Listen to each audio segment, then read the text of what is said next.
So you've invited out the estate agents to come and see you at your property, and now you've got a nice estate agent sitting on your sofa trying to sell their services to you. So what are the key questions you need to ask them?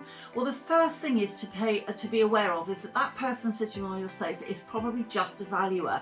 They don't necessarily handle everything in the later stages. So these are the questions and these are the key things you need to know. First thing, who's going to do your viewings? Is it going to be that person? Is it going to be somebody more senior in the office, or is it going to be somebody who hasn't seen your property before?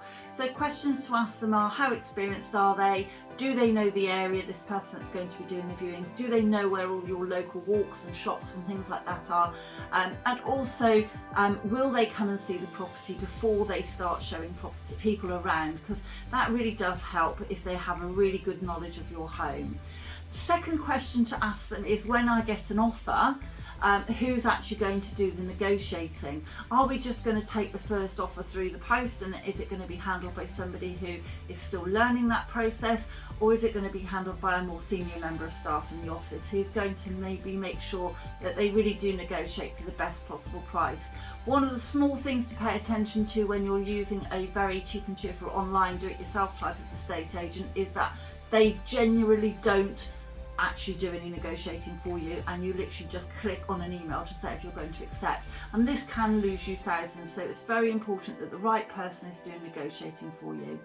Then thirdly, once you've got that sale agreed, who's going to do the progression through with the solicitors? Who's going to be chasing it up?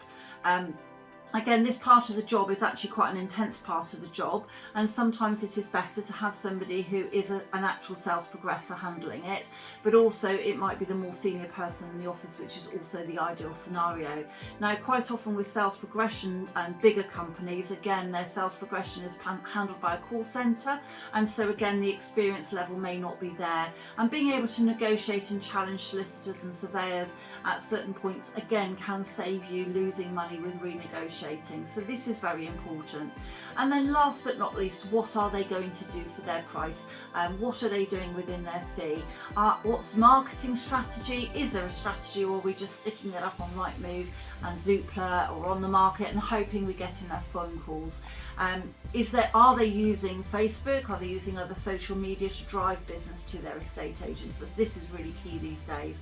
And lastly, what sort of extra things are they throwing into the mix? Are you going to have to pay for photos, pay for video tools, pay for 360? Hopefully not. So hopefully that gives you some pointers for the questions you need to be asking an estate agent before you make a decision.